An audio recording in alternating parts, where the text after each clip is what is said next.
ನಮಸ್ತೆ ಮಿತ್ರರೇ, ದೀಪಾವಳಿ ಹಬ್ಬವನ್ನು ಎಲ್ಲರೂ ಸಂಭ್ರಮದಿಂದ ಆಚರಿಸುತ್ತಿದ್ದೀರಿ ಅಂತ ಕಾಣ್ತದೆ. ನಾವು ಕರಾವಳಿಗರು ಹೆಚ್ಚಾಗಿ ಈ ದೀಪಾವಳಿಯ ಸಂದರ್ಭದಲ್ಲಿ ಈ ಮಣ್ಣಿಯನ್ನು ಮಾಡ್ತೇವೆ. ಒಂದು ಅಕ್ಕಿಯ ಮಣ್ಣಿ ಅಥವಾ ಈ ಮುಳ್ಳು ಸೌತೆಯನ್ನು ಬಳಸಿ ಅದರದ್ದೊಂದು ಅಡ್ಡೆ ಮಾಡ್ತೇವೆ. ಹೆಚ್ಚಾಗಿ ಗೋವುಗಳಿಗೆ ಗೋವಿನ ದಿನ ಉಂಟಲ್ಲ, ಆ ದಿವಸ ಅಂದರೆ ಗೋವುಗಳನ್ನು ಪೂಜಿಸುವಂತಹ 3ನೆಯ ದಿನದಂದು ನಾವು ಗೋವುಗಳಿಗೆ ಸಹ ಈ ಏನು ಅಡ್ಡೆ ಅಂತ ಏನು ನಾವು ಮಾಡ್ತೇವೆ ಅದನ್ನು ಅವುಗಳಿಗೆ ಸಹ ತಿನ್ನಿಸ್ತೇವೆ. ಇವತ್ತು ನಾನು ಹೆಚ್ಚಾಗಿ ನಾವು ಮಾಡುವಂತಹ ಅಕ್ಕಿಯ ಮಣ್ಣಿಯನ್ನು ಮಾಡಿದ್ದೇನೆ. ಅಕ್ಕಿಯ ಹಾಲುಬಾಯಿ ಅಂತ ಸಹ ಇದನ್ನು ಕರಿತೀವಿ. ಹಾಗಾದರೆ ಈ ರುಚಿಕರವಾದ ಮತ್ತು ಆರೋಗ್ಯದಾಯಕವಾದ ಅಕ್ಕಿಯಿಂದ ಮಾಡಿದಂತಹ ಅಕ್ಕಿಯ ಮಣ್ಣಿ ಅಥವಾ ಹಾಲುಬಾಯಿ ಇದನ್ನು ಹೇಗೆ ಮಾಡುವುದನ್ನು ನೋಡುವ ಮೊದಲು ಯಾರೆಲ್ಲ ನನ್ನ ಚಾನಲನ್ನು ನೋಡ್ತಿದ್ದೀರಿ, ಯಾರೆಲ್ಲ ಇನ್ನೂ ಸಬ್ಸ್ಕ್ರೈಬ್ ಮಾಡಿಲ್ಲ, ದಯವಿಟ್ಟು ಸಬ್ಸ್ಕ್ರೈಬ್ ಮಾಡಿ ಸಪೋರ್ಟ್ ಮಾಡಿ ಅಂತ ಹೇಳುತ್ತಾ ಬನ್ನಿ ಈ ಒಂದು ಅಕ್ಕಿಯ ಮಣ್ಣಿಯನ್ನು ಹೇಗೆ ಮಾಡುವುದು ಎಂದು ನೋಡೋಣ. ನಮಸ್ತೆ ಮಿತ್ರರೇ, ದೀಪಾವಳಿಯ ಶುಭಾಶಯಗಳು. ಇವತ್ತು ದೀಪಾವಳಿಯ ಪ್ರಯುಕ್ತ ಒಂದು ಬೆಳಿಗ್ಗೆ ಸ್ವೀಟಾದ ಅವಲಕ್ಕಿ ತಿಂದರೆ, ಇನ್ನೊಂದು ಹೆಚ್ಚಾಗಿ ಕುಕುಂಬರ್ ಅಂದರೆ ಮುಳ್ಳು ಸೌತೆಯ ಒಂದು ಅಡ್ಡೆ ಅಂತ ನಾವು ತುಳುನಾಡಿನಲ್ಲಿ ಮಾಡ್ತೇವೆ, ಅಥವಾ ಈ ಅಕ್ಕಿಯ ಮಣ್ಣಿ ಮಾಡ್ತೇವೆ. ಎರಡರಲ್ಲಿ ಒಂದು ಮಾಡ್ತೇವೆ. ಸಿಹಿಯನ್ನು ಮಾಡೋದು ನಾವು. ಹಾಗಾಗಿ ಈ ಸಾಂಪ್ರದಾಯಿಕವಾಗಿ ಮಾಡುವಂತಹ ಅಕ್ಕಿಯ ಮಣ್ಣಿಯನ್ನು ಇವತ್ತು ಮಾಡಿ ತೋರಿಸ್ತಾ ಇದಕ್ಕೆ ನೋಡಿ, ಇದರಲ್ಲಿ 1 ಗ್ಲಾಸ್ನಷ್ಟು ನಾನು ತೆಗೆದುಕೊಂಡದ್ದು ಅಕ್ಕಿ, ರಾ ರೈಸ್ ಯಾವ ಸಹ ಆಗ್ತದೆ ನೋಡಿ, ದೋಸೆ ರೈಸ್, ನೀರು ದೋಸೆ ಮಾಡುವಂಥ ರೈಸ್. ಇದರಲ್ಲಿ 1 ಲೋಟ ಆದರೆ 1 ಲೋಟೆಯಷ್ಟು ಈ ತೆಂಗಿನ ತುರಿ, ಫ್ರೆಶ್ ತೆಂಗಿನ ತುರಿ ಇದ್ದರೆ ತುಂಬ ಚೆನ್ನಾಗಿ ಬರ್ತದೆ. ಅಷ್ಟೇ 1 ಲೋಟ ಅಥವಾ 3/4 ಲೋಟೆಯಷ್ಟು ಸ್ವೀಟ್ ನಿಮ್ಮ ಸಿಹಿಗೆ ಅನುಗುಣವಾಗಿ, ಸಿಹಿ ಆದರೆ ಒಳ್ಳೆಯದಾಗ್ತದೆ. ತುಪ್ಪ 5-6 ಚಮಚಗಳಷ್ಟು, ಏಲಕ್ಕಿ. ಈಗ ಮೊದಲಿಗೆ ನಾವೇನು ಮಾಡೋ ಹೇಳಿದರೆ, ಈ ಒಂದು ಮಿಕ್ಸಿ ಜಾರನ್ನು ತೆಗೆದುಕೊಂಡು ತೆಂಗಿನ ತುರಿ ಹಾಕ್ಕೊಳ್ತಿದ್ದೇನೆ. ತೆಂಗಿನ ತುರಿಗೆ ಸ್ವಲ್ಪ ನೀರನ್ನು ಹಾಕ್ಕೊಂಡು ನಾನು ಇದನ್ನು ಸುರಿಗೆ ಸ್ವಲ್ಪ ಒಳ್ಳೆ ಫೈನ್ ಒಂದು ಪೇಸ್ಟ್ ಮಾಡ್ಕೊಳ್ತೇನೆ.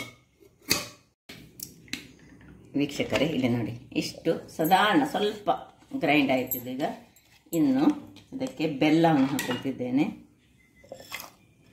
ಬೆಲ್ಲವನ್ನು ಹಾಕ್ಕೊಂಡು ಸ್ವಲ್ಪ ಉಪ್ಪನ್ನು ಹಾಕ್ಕೊಳ್ತಿದ್ದೇನೆ.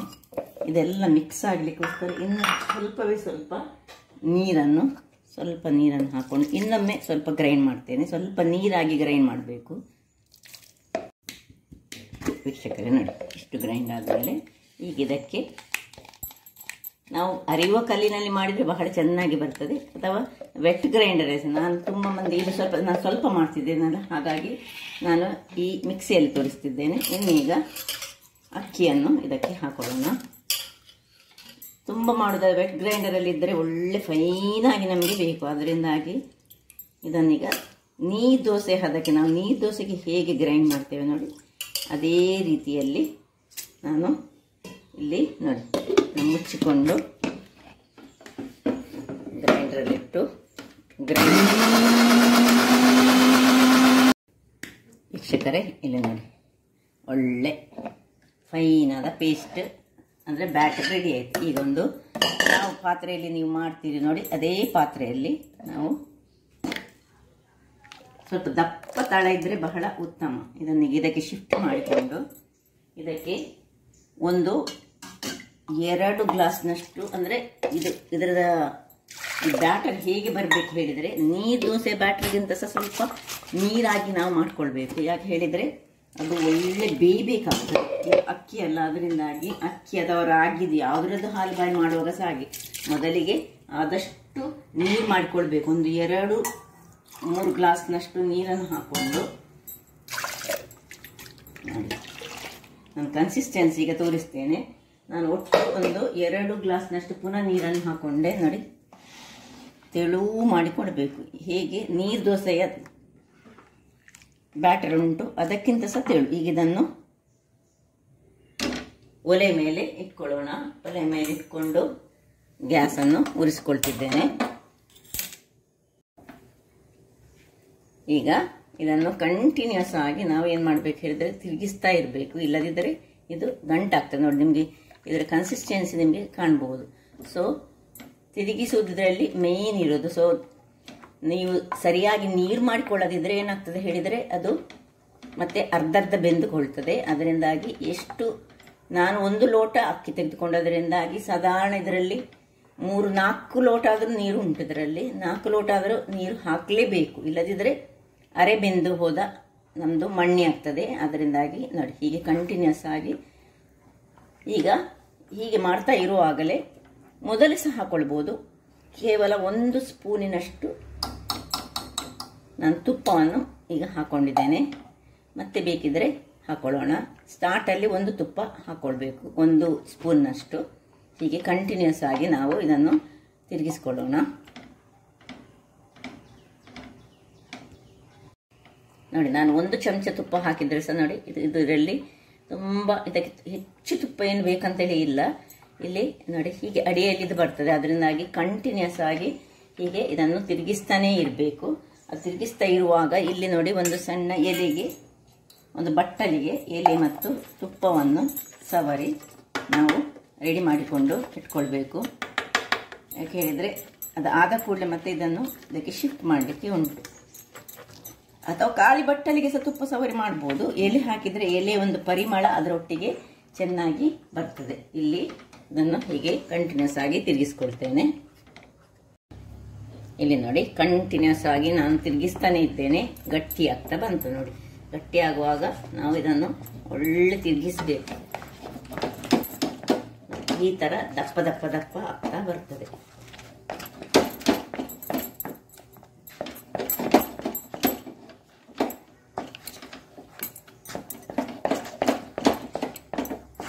ಈ ಹೊತ್ತಿನಲ್ಲಿ ನಾವು ಗಟ್ಟಿಯಾಗಲಿಕ್ಕೆ ಬಿಡಬಾರ್ದು. ತುಂಬ ಅಂದರೆ ಗಂಟುಗಳಾಗದ ಹಾಗೆ ನೋಡಿಕೊಳ್ಳೋದು ನಮ್ಮದು ವೆರಿ ಇಂಪಾರ್ಟೆಂಟ್ ಕೆಲಸ. ನೋಡಿ ನಾನು ಜಸ್ಟ್ ಈ ಒಂದು ಮರದ ಇದರಲ್ಲಿ ತಿರುಗಿಸಿದ್ದು. ಸ್ವಲ್ಪ ಈಗ ಸಣ್ಣ ಉರಿಯನ್ನು ಮಾಡಿಕೊಂಡು ಇಲ್ಲಿ ಏಲಕ್ಕಿಯನ್ನು ಗುದ್ದಿಕೊಳ್ಳೋಣ.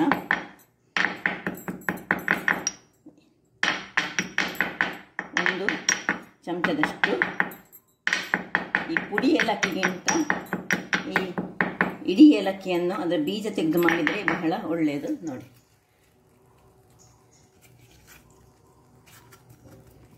ಸಣ್ಣ ಸಣ್ಣದು ಬಾಯಲ್ಲಿ ಸಿಕ್ಕಿದ್ರೆ ಸಹ ಏಲಕ್ಕಿ ಒಳ್ಳೆದಾಗ್ತದೆ.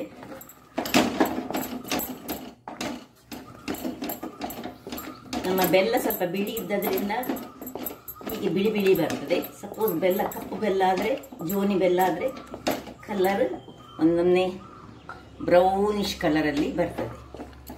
ಸೊ ನೋಡಿ ಬಂತು. ಇನ್ನೂ ಸಹ ಸ್ವಲ್ಪ ತುಪ್ಪವನ್ನೀಗ ಇದಕ್ಕೆ ಹಾಕೊಳ್ಬೇಕು.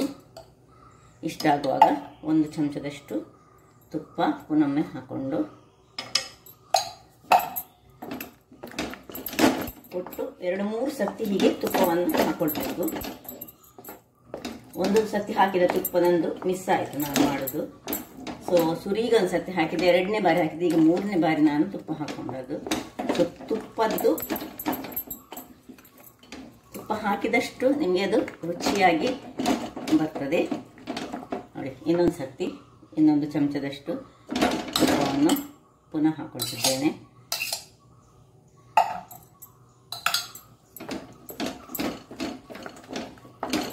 ತುಪ್ಪ ನಿಮಗೆ ಬೇಕಿದ್ದ ಹಾಗೆ ನೀವು ಎಷ್ಟು ಯೂಸ್ ಮಾಡ್ತೀರಿ ಅದು ನಿಮ್ಮ ಇಷ್ಟ.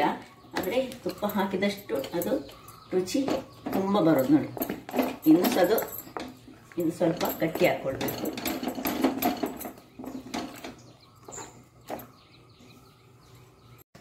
ವೀಕ್ಷಕರೇ ಈಗ ನೋಡಿ ಒಟ್ಟು 20 ನಿಮಿಷಗಳ ಕಾಲ ನಾನು ಇದನ್ನು ಹೀಗೆ ತಿರುಗಿಸಿಕೊಂಡೆ.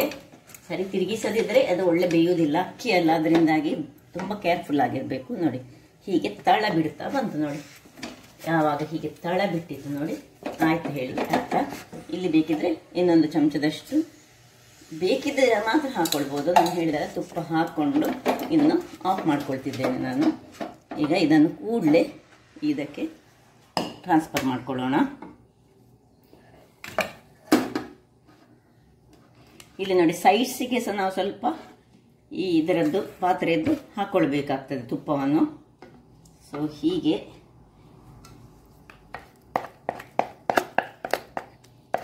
ನಾವು ಗೋಧಿಯ ಹಲ್ವ ಎಲ್ಲ ಮಾಡ್ತೇವೆ ನೋಡಿ, ಅದೇ ರೀತಿಯಲ್ಲಿ ಇದನ್ನು. ಇಲ್ಲದಿದ್ದರೆ ಖಾಲಿ ಬಾಳೆ ಎಲೆಗೆ ಸಹ ಹಾಕೊಂಡು ಮಾಡ್ಕೊಳ್ಬೋದು.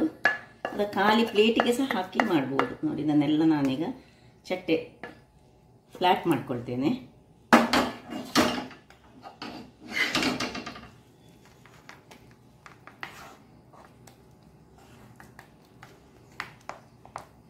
ಒಂದು ಬಾಳೆ ಎಲೆ ಇದ್ದರೆ ಅದರ ಮೇಲಿನಿಂದ ಇದನ್ನು ಹೀಗೆ ಫ್ಲ್ಯಾಟ್ ಮಾಡಿಕೊಂಡ್ರೆ ಚೆನ್ನಾಗಿ ಆಗ್ತದೆ.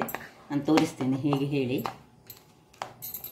ಹೀಗೆ ಇದರಲ್ಲಿ ಸಹ ಮಾಡ್ಬೋದು, ಹೀಗೆ ಮಾಡಿದರೆ ಸಾಕ್ತದೆ. ಅಥವಾ ಒಂದು ಬಾಳೆ ಎಲೆಯನ್ನು ಉಪಯೋಗಿಸಿ ನಾವು ನೋಡಿ ಹೀಗೆ ಬಿಸಿ ಆಗ್ತದಲ್ಲ, ಅದಕ್ಕೋಸ್ಕರ ಇದನ್ನು ಹೀಗೆ ಚಟ್ಟೆ ಮಾಡಿಕೊಂಡ್ರೆ ಸಮತಲ ಬಾಳೆ ಎಲೆಯಲ್ಲಿ ಚೆನ್ನಾಗಿ ಬರ್ತದೆ. ಹೀಗೆ ಒಂದು ಏಲಕ್ಕ ಮೇಲ್ಮೈ ಒಂದು ಏಲಕ್ಕ ಆಗ್ತದೆ. ಆಯಿತು, ರೆಡಿ ಆಯಿತು. ಈಗ ಇದನ್ನು ಸ್ವಲ್ಪ ತಣ್ಣಗಾಗಲಿಕ್ಕೆ ಬಿಡೋಣ. ತಣ್ಣಗಾದ ಮೇಲೆ ಪೀಸಸ್ ಹೇಗೆ ಕಟ್ ಮಾಡೋದಂತ ನಾನು ತೋರಿಸ್ಕೊಡ್ತೇನೆ. ವೀಕ್ಷಕರೇ ನೋಡಿ, ಈಗ ತಣ್ಣಗಾಗಿದೆ. ಈಗ ಇದನ್ನು ಪೀಸ್ಗಳಾಗಿ ಕಟ್ ಮಾಡಿಕೊಡೋಣ. ಹೀಗೆ ಗೆರೆ ಹಾಕ್ಕೊಂಡು ಪೀಸ್ಗಳಾಗಿ ಎಲ್ಲವನ್ನು ಮಾಡಿ ನಾನು ಪೀಸಸ್ ಮಾಡಿ ನಿಮಗೆ ತೋರಿಸ್ತೇನೆ. ಇಷ್ಟು ಗೆರೆ ಹಾಕಿದ ಮೇಲೆ ಇನ್ನು ಇದನ್ನು ಹೀಗೆ ಅಡಿಮೇಲೆ ಮಾಡಿಕೊಳ್ಳೋಣ. ನೋಡಿ ಹೇಗೆ ಬರ್ತದೆ ನೋಡಿ. ಎಲೆ ಹಾಕಿದರೆ ಇದೆ ಪರಿಮಳಕ್ಕೆ ಪರಿಮಳ, ಅದರೊಟ್ಟಿಗೆ ನೋಡಿ ಏನು ಚೆನ್ನಾಗಿ ಬಂದಿದೆ ನೋಡಿ, ಸೂಪರ್ಬ್ ಆಗಿ ಉಂಟು. ಈಗ ಇದನ್ನು ಕಟ್ ಮಾಡ್ಕೊಳ್ಳೋಣ. ವೀಕ್ಷಕರೇ ಇಲ್ಲಿ ನೋಡಿ ಎಲ್ಲ ಕಟ್ಟಿಂಗ್ ಆಗಿ ಆಯಿತು ನೋಡಿ. ಎಷ್ಟು ಸ್ಮೂತಾಗಿ ಹೇಗೆ ಬಂದಿದೆ ಹೇಳಿದರೆ, ಟೇಸ್ಟ್ ಅಂತೂ ಸೂಪರ್ಬ್ ಆಗಿ ಉಂಟು. ಈ ರೀತಿ ಪೀಸ್ ಬದ ಸ್ಮೂತ್ ಹೇಳಿದರೆ ಬಾಯಲ್ಲಿಟ್ಟರೆ ಕರಗುವ ಹಾಗೆ ಉಂಟು. ಹಾಗಾದರೆ ನೋಡಿದ್ರಲ್ಲ ವೀಕ್ಷಕರೇ, ದೀಪಾವಳಿಗೆ ನಾವು ಕರಾವಳಿಗರು ಹೆಚ್ಚಾಗಿ ಮಾಡುವಂತಹ ಒಂದು ಅಕ್ಕಿಯ ಮಣ್ಣಿ, ರಾಗಿಯ ಮಣ್ಣಿ ಸಹ ಮಾಡ್ತೇವೆ ನಾವು.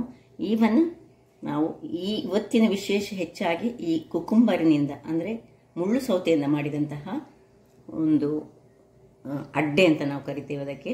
ಅದೊಂದು ದನಗಳಿಗೆ ಸಮೇತ ಗೋಪೂಜೆಯ ದಿವಸ ಕೊಡ್ತೇವೆ ನಾವು. ಇದನ್ನು ಸಹ ಹಾಗೆ ದನಗಳಿಗೆ ಸಹ ನಾವು ನೈವೇದ್ಯ ರೂಪವಾಗಿ ಅಂದರೆ ಅವುಗಳಿಗೆ ತಿನ್ನಿಸ್ತೇವೆ ನಾವು. ಹಾಗಾದರೆ ನನ್ನ ಈ ಕುಕಿಂಗ್ ಚಾನಲ್ ನಿಮಗೆ ಇಷ್ಟ ಆದರೆ ಬೋಳೂರು ಸುವರ್ಣ ಚಾನಲನ್ನು ಲೈಕ್ ಮಾಡಿ, ಶೇರ್ ಮಾಡಿ ಹಾಗೂ ಸಬ್ಸ್ಕ್ರೈಬ್ ಮಾಡಿ ಹಾಗೂ ನನ್ನ ಇನ್ಸ್ಟಾಗ್ರಾಮ್ ಪೇಜನ್ನು ಫಾಲೋ ಮಾಡಿ. ಧನ್ಯವಾದಗಳು.